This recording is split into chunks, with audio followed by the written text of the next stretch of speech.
Well, let's move on to part number 2. Even though your heart's open, it's not the same as doing it, is it? It's not that you intend to do this. It's that you do this, that you do what he asks. Doesn't command, because this is of your heart. Part number 2, stage 3 sacrifice, is the voluntary consecration of the believer's entire life to God. The surrender of everything about us to God. Let's go back to Romans 12 and look at the next few words. I beseech you therefore, brethren, because of the mercies of God, that you do something. This is what God did. Now the question is, what do you want to do in response? That you present. I like to present this pen to you. That's what that means. That you present. I present?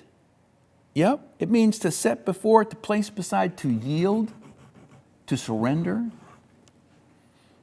to place something at another's disposal, to give ourselves to another person, namely God. But what does he want us to present? My body. But it's all of me, really. It's not just this physical part. My body is a living sacrifice, wholly acceptable to God, which is your reasonable service. Boy, I want to know this question. How many times do I need to do this? What a great question.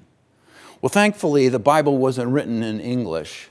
It was written in Greek in the New Testament, because Greek is so much more specific than English and many other global languages. Because when it tries to say, I want you to do this ongoing, that's a certain tense you put that verb in. You put this verb in the tense that means keep on doing this. Is that the one? Keep on presenting yourself? Some people think that. Is it the tense of the verb which means do it every once in a while? Kind of. Is it the verb that means do it once? Wow. Do you know the answer? Well, it's right here. Present, paristemi in Greek, is aorist. And aorist has the big idea of once. You're saved aorist once. And it's active. You have to do this action one time. Let's get into this so that you can understand this more deeply. That you present your body is an option for all believers that only occurs once. I took that same word present in the Greek and gave you 2 illustrations of the word.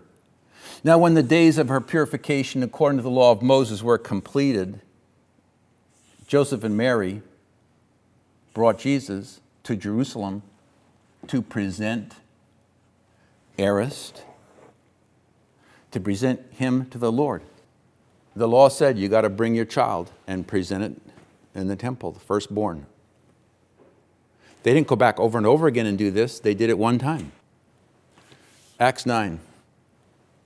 Then he gave his hand and lifted her up. She had died. And when he had called the saints and widows, he presented the resurrected lady, presented her alive, aorist, one time. That you present your body is an option for all believers that occurs only once. You know, this issue of, a lady came up to me and she said, well, what happens if you present yourself and then you keep on, kind of crawling off the altar? I said, well, that's pretty normal. You feel that way. That's your emotions. And maybe you sinned in a pretty big way. But the point of it is, who'd you present yourself to? Did you present yourself to you? Or are you presenting yourself to somebody else? And did he take your presentation? I'll prove to you in a couple of minutes. He did. He took it. You see, this is a picture of the Jews who would bring a lamb to the tabernacle or temple to be a sacrifice. And they would do that, and then it would be alive, then they would kill it. How many times could you kill a sacrifice? Well, just once. If you didn't kill it, it didn't become a sacrifice. If you brought something that was dead, it couldn't be a sacrifice. The sacrifice occurred one time, when that living being died. And therefore, when you took yourself, because in a sense, you're taking yourself. Instead of carrying a lamb, you're carrying you. At the end of this session, that's what I'm going to ask you to do, if you want. To pick up yourself of your own free will, because you want to. You want to do this. And you lift up yourself to God, and you present yourself just like the way Joseph and Mary did to Jesus. And at that moment, God doesn't say, well, I'm unsure if I'm going to take you or not. I'll prove to you. He takes everybody who's a believer that does this. I'll prove it to you. And he's got it. That's why it's a turning point. That is, we live our lives, our up and downs, and then if we've continued to grow and we decide I'm going to do this, it's the turning point. It's a point of time. It's the point when you gave yourself to him, and boom, he took you. It's done. It's finished. It makes no difference how we feel. It happened. And from this point on, God, because of this action, God changes how he interacts with us. You know what this is? You know?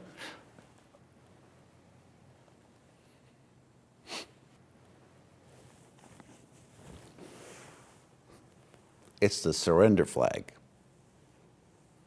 I surrender all. I give up. Have you done this yet?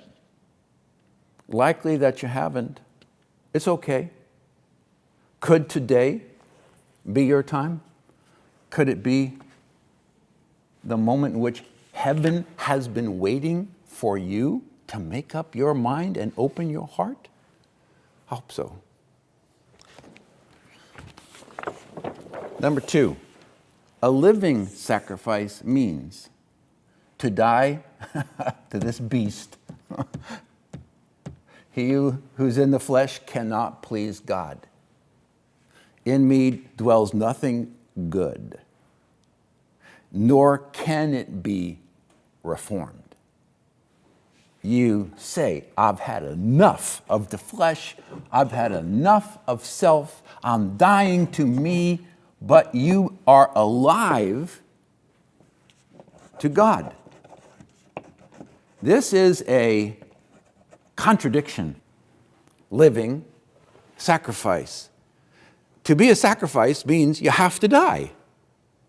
But what good are we if we're dead, in a sense, to serve God on the earth? We're not. What he wants is complete freedom in our heart, in our mind, in our soul, in our might. We give up. We say, I surrender to you. I have no more conditions, no more buts, no more ifs, not onlys, but everything.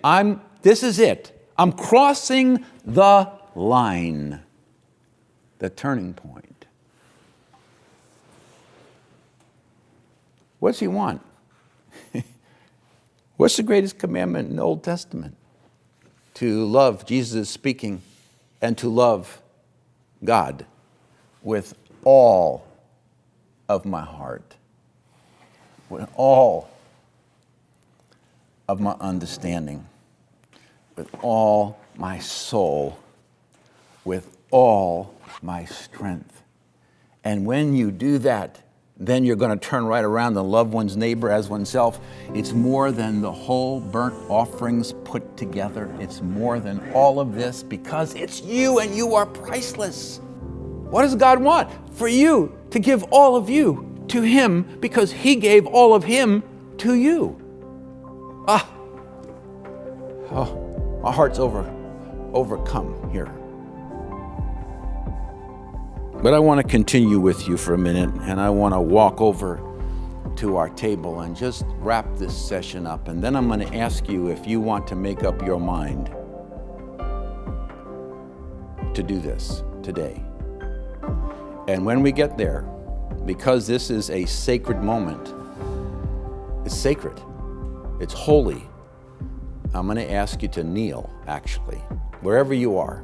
If you're by yourself in your home, if you're with a small group, if you're with a big church, it makes no difference. I'm actually going to ask you to humble yourself like I did. I did this on my knees. And get on your knees at the end. And I'm going to have you picturing this right to God. I can't wait to get there, because some of you are ready.